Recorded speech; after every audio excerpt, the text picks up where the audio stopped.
and just see what I can do.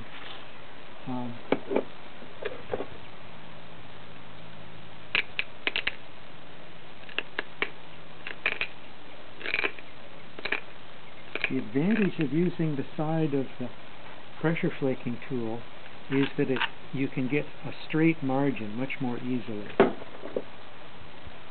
And then I'll roughen it up.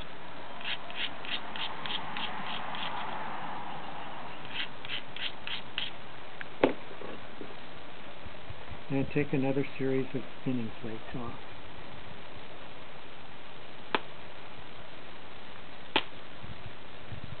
And these are going 3/4 of the way across the piece.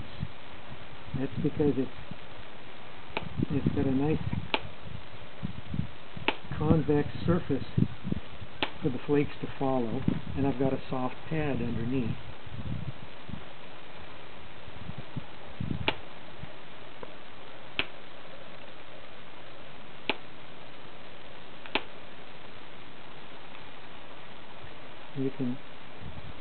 You can see the flakes are going across diagonally, which is what I want.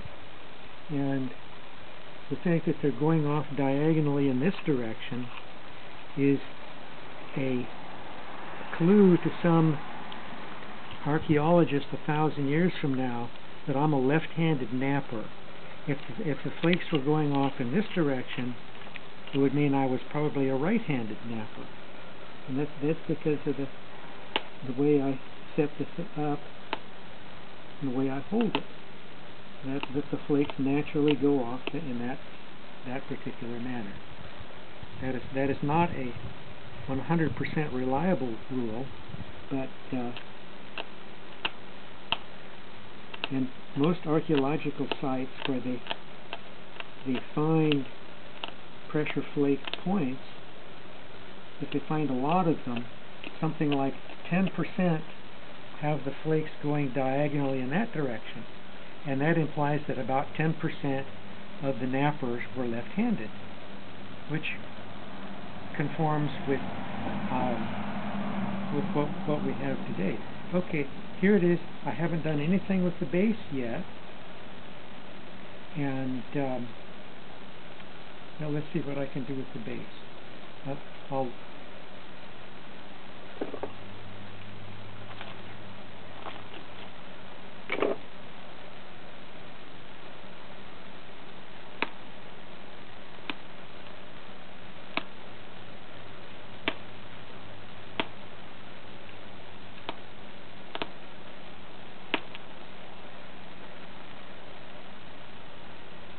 Okay, I'll square the base off now.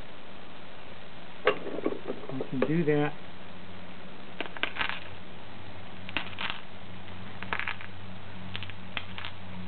the obsidian is so easy to break.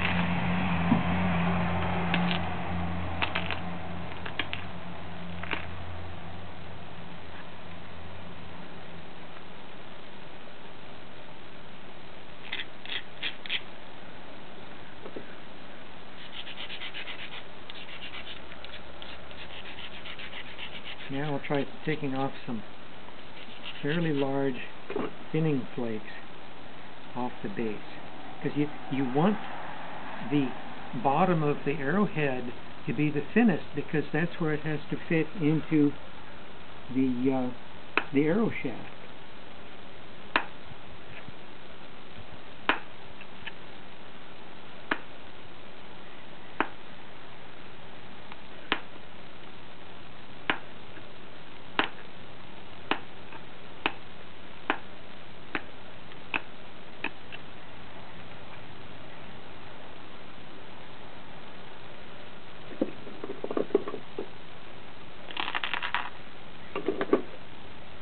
Notice I'll try one tool and then try another tool. That I think is part of craftsmanship, whether it's working with wood or stone or bone. There's never one.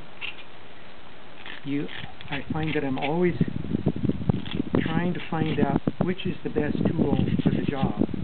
I don't know in the beginning. Okay, now I have an acute angle platform here to take things off this side. And I'll use the little knapping tool.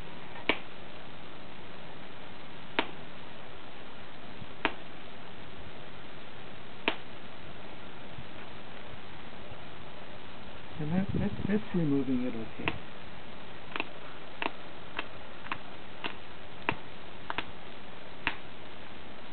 Some knappers are completely traditional and they use nothing but Stone Age tools.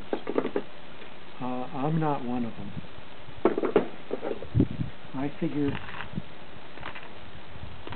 this material is one of nature's gifts to us, and I'm going to try and do the best job I can of making something out of that piece of material. And so I want to use the best tools I can find. And I consider that to be tools with metal tips.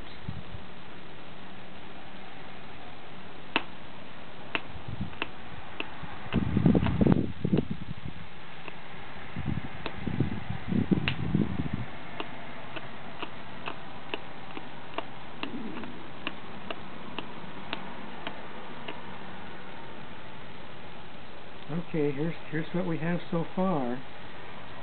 It's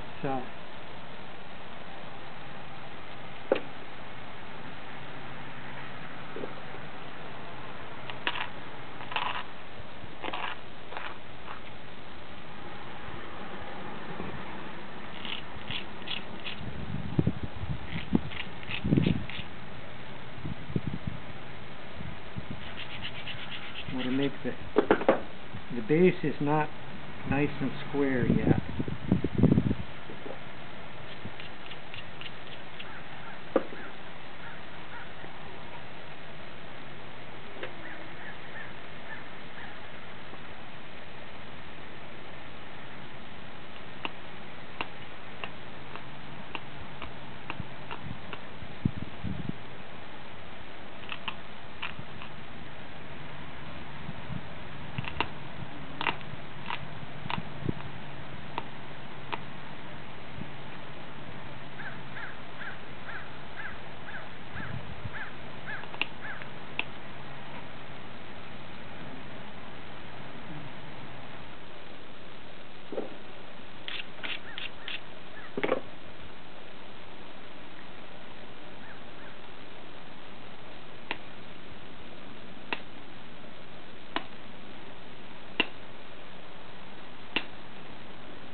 Trying to get the base squared away.